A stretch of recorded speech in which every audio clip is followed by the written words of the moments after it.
کاشف کی شاعری: نماز پڑھوں گا جنت میں جاؤں گا، روزے رکھوں گا جنت میں جاؤں گا، امی کی مانوں گا جنت میں جاؤں گا، ابا کی مانوں گا جنت میں جاؤں گا۔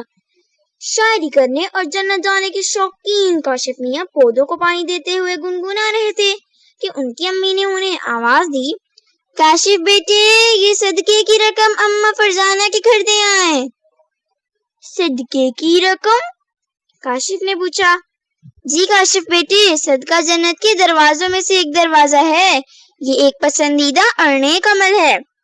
سچ امی، یہ جنت میں لے جانے والا عمل ہے؟ جنت جانے کے شوقین کاشف کی آنکھیں زور سے جگمگانے لگیں۔ جی بالکل، امی نے جواب دیا۔ لیکن امی، لمحہ پہلے ہوش ہونے والا کاشف اداس ہو گیا تھا۔ میں صدقہ کیسے کروں؟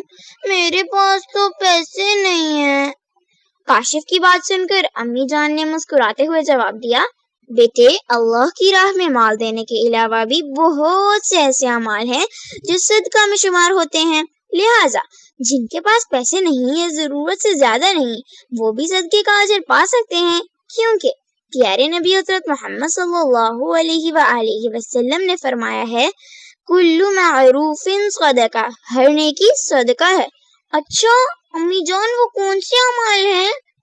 مثلاً سبحان اللہ کہنا، الحمدللہ کہنا، اللہ اکبر کہنا، استغفار کرنا، راستے سے پتھر اور کانٹے دار چیز ہٹانا، اندھے کو راستہ دکھانا، ناواقف کو راہ دکھانا، جو مدد کے لیے پکارے اس کی مدد کو جانا، اچھی بات کرنا، کسی کا دل خوش کرنا، کسی کو پانی کا گھونٹ پلانا، کسی کو دیکھ کر مسکرانا، ہر وہ قدم جو نماز کے لیے اٹھے وہ بھی صدقہ ہے، ملاقات کے وقت السلام علیکم کہنا بھی صدقہ ہے۔ سچ امی؟ کاشف کی آنکھیں ایک بار پھر خوشی سے جگمگا اٹھی۔ جی بالکل سچ بیٹا، بالکل سچ، مگر یہ تمام اعمال صدقے کا اجر اس وقت پا سکتے ہیں جب ان اعمال کا مقصد اللہ کی رضا اور خوشنودی حاصل کرنا ہو۔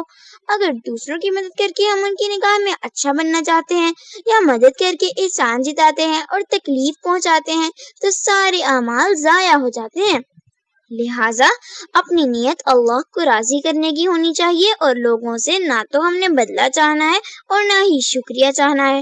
میں سمجھ گیا امی جان، لائیں دیجیے پیسے، میں جلدی سے اماں فرزانہ کو دے آؤں۔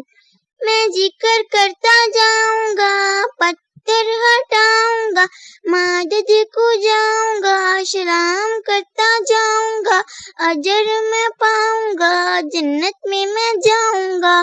کاشف نے خوش ہوتے ہوئے اپنی نظم میں کچھ مصرعے اور شامل کیے تو امی جان نے مسکراتے ہوئے انشاءاللہ کہا۔